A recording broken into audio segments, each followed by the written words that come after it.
ಎಲ್ಲರಿಗೂ ನೀಡಲಾಗಿದೆ.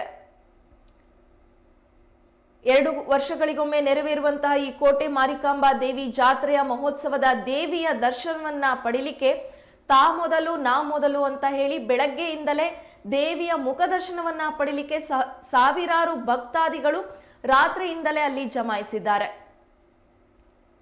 ಬೆಳಗ್ಗೆ 4 ಗಂಟೆಯಿಂದಲೇ ಭಕ್ತರ ನೂಕುನುಗ್ಗಲು ಪ್ರಾರಂಭವಾಗಿತ್ತು. ದೇವಿಯ ದರ್ಶನವನ್ನ ನಾವೇ ಮೊದಲು ಪಡಿಬೇಕು ಅನ್ನುವಂತಹದ್ದು ಭಕ್ತಾದಿಗಳಲ್ಲಿ ಇರುವಂತಹ ಒಂದು ಹುಮ್ಮಸ್ಸು. ಆ ಹುಮ್ಮಸ್ಸಿನ ಪ್ರಕಾರ ಬೆಳಗ್ಗೆ 4 ಗಂಟೆಯಿಂದಲೇ ಭಕ್ತಾದಿಗಳು ಅಲ್ಲಿಗೆ ಆಗಮಿಸಿ ದೇವಿಯ ಮುಖ ದರ್ಶನವನ್ನ ಪಡೆದಿದ್ದಾರೆ. ಇನ್ನು ಬಿಗಿ ಭದ್ರತೆಯ ವಿಚಾರವಾಗಿ ಬಂದಾಗ ಶಿವಮೊಗ್ಗದಲ್ಲಿ ಈಗಾಗಲೇ ಕಟ್ಟುನಿಟ್ಟಿನ ಪೊಲೀಸರ ಹದ್ದಿನ ಕಣ್ಣು ಎಲ್ಲಾ ಕಡೆ ಕೂಡ ಸಾಕ್ತಾ ಇದೆ. ಎಲ್ಲ ಕಡೆ ಪೊಲೀಸರು ನಿಂತಿದ್ದಾರೆ, ಬ್ಯಾರಿಕೇಡ್ಗಳನ್ನ ಅಳವಡಿಸಿದ್ದಾರೆ. ಸಾಲಿನಲ್ಲಿ ಸಾಗುವಂತಹ ಭಕ್ತಾದಿಗಳು ಯಾವ ಮಾರ್ಗದಲ್ಲಿ ಸಾಗಬೇಕು, ಎಲ್ಲಿ ಪಾರ್ಕಿಂಗ್ ವ್ಯವಸ್ಥೆ ಮಾಡಲಾಗಿದೆ, ಯಾವ ಮಾರ್ಗವಾಗಿ ಸಾಗಿದ್ರೆ ಯಾವ ಮಾರ್ಗಕ್ಕೆ ತಲುಪಬಹುದು ಅನ್ನುವಂತಹ ಮಾರ್ಗದರ್ಶನವನ್ನ ಪೊಲೀಸರು ಅಲ್ಲಲ್ಲೇ ನಿಂತು ಯಾವುದೇ ರೀತಿಯಾದಂತಹ ನೂಕು ನುಗ್ಗಲಾಗದಿದ್ದಾಗೆ ಹಾಗೆ ದಿನನಿತ್ಯವೂ ಜನರಿಗೆ ತೊಂದರೆ ಆಗದಿದ್ದ ಹಾಗೆ ಎಲ್ಲಾ ರೀತಿಯಾದಂತಹ ವ್ಯವಸ್ಥೆಯನ್ನ ಮಾಡಿದ್ದಾರೆ. ಸರತಿ ಸಾಲಿನಲ್ಲಿ ನಿಂತು ಮಾರಿ ದರ್ಶನವನ್ನ ಈಗಾಗಲೇ ಮಾರಿಕಾಂಬೆ ಜಾತ್ರೆಯಲ್ಲಿ ಮಾರಿಕಾಂಬೆ ದೇವಿಯ ದರ್ಶನವನ್ನ ಪಡಿತಾ ಇದ್ದಾರೆ.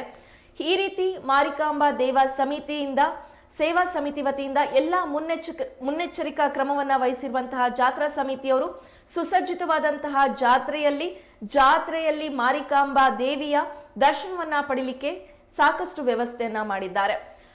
ಬೆಳಗ್ಗೆ 4 ಗಂಟೆಯಿಂದಲೇ ಭಕ್ತರ ನೂಕುನುಗ್ಗಲನ್ನ ನೀವು ನೋಡಬಹುದು.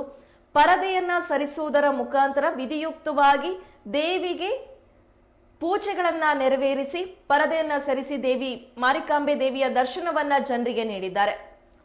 ನೀವು ದೃಶ್ಯದಲ್ಲಿ ನೋಡ್ತಾ ಇದ್ದೀರಾ, ಇದು ಬೆಳಗಿನ ಜಾವದ ದೃಶ್ಯ. ಯಾವ ಕ್ಷಣದಲ್ಲಿ ಮಾರಿಕಾಂಬೆ ದೇವಿಗೆ ಹಾಕಿರುವಂತಹ ಪರದೆಯನ್ನ ಸರಿಸ್ತಾರೆ ಅಂತ ಹೇಳಿ ಜನರು ಕಾಯ್ತಿರುವಂತಹ ದೃಶ್ಯ.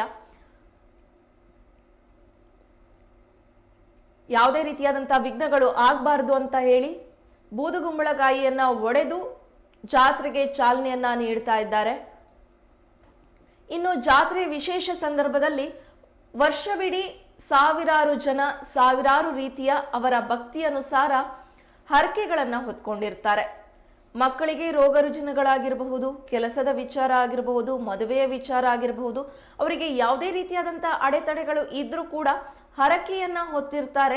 ಅದನ್ನ ನಾವು ಜಾತ್ರಾ ಸಂದರ್ಭದಲ್ಲಿ ತೀರಿಸ್ತೀವಿ ಅಂತ ಹೇಳಿ ಹರಕೆಯನ್ನ ಹೊತ್ತಿರ್ತಾರೆ.